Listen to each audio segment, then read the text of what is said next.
we're talking about how to read biblical narrative, or in other words, how to read stories. Right. And one of the main ingredients of any good story is characters who encounter conflict and then have to overcome it. Yeah, let's talk about characters.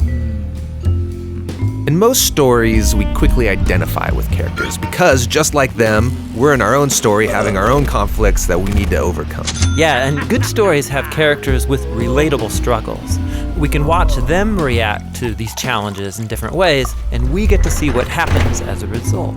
Through characters, an author can show us their view of what it means to be human. The Bible's no different. Biblical stories use characters as a mirror so we can see ourselves and discover our own human nature in the reflection.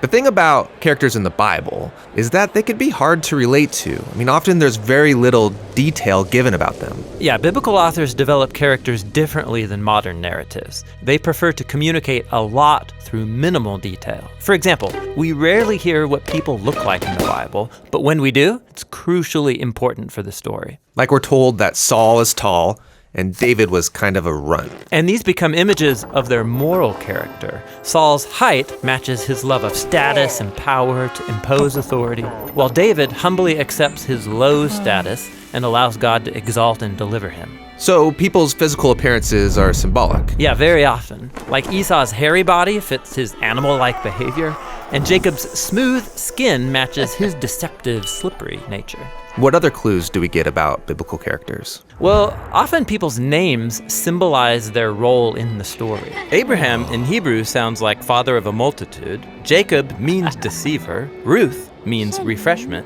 And Saul, his name means the one asked for. He's the flawed king that the people requested. So by packing all this meaning with very little detail, biblical stories can do a lot in a little space. And they even leave out things that modern readers want to know about these characters. Like they rarely come out and tell us people's thoughts or motives. Right, like when Moses saw an Egyptian beating an Israelite, he kills him on the spot. But why? Was this righteous anger, or did he just lose his cool? And was it okay with God that he did it? Yeah, we're not told. Because biblical authors usually avoid giving moral commentary.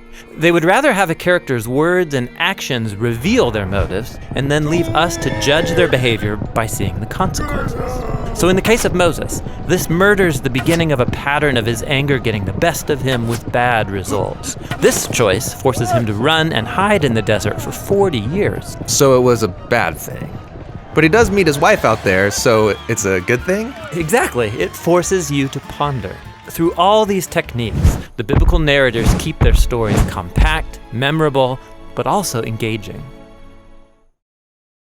But seriously, was Moses being good or bad? Right? Like in classic stories, there's always a good guy and a bad guy, some admirable hero who faces off against some horrible villain. Sure, and simplified characters like that are helpful for teaching children there's such a thing as good and evil. But the Bible's not a children's book. Its characters are very complex, a mixed bag of good and evil just like us. There's hardly any flawless characters in the Bible.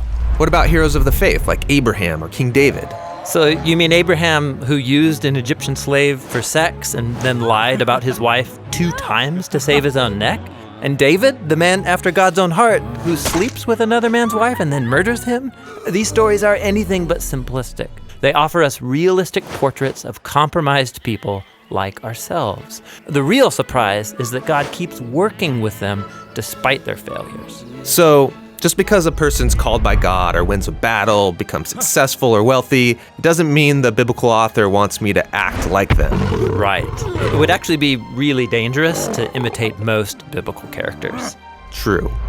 But there must be something admirable in biblical characters, something I can imitate. Absolutely. Pay attention, and you'll notice that most biblical stories highlight the moments when characters fail or come to the end of themselves, and then they choose radical trust in God's grace and wisdom. It's in these stories that the authors show us how to be a human who truly pleases God through humility and surrender.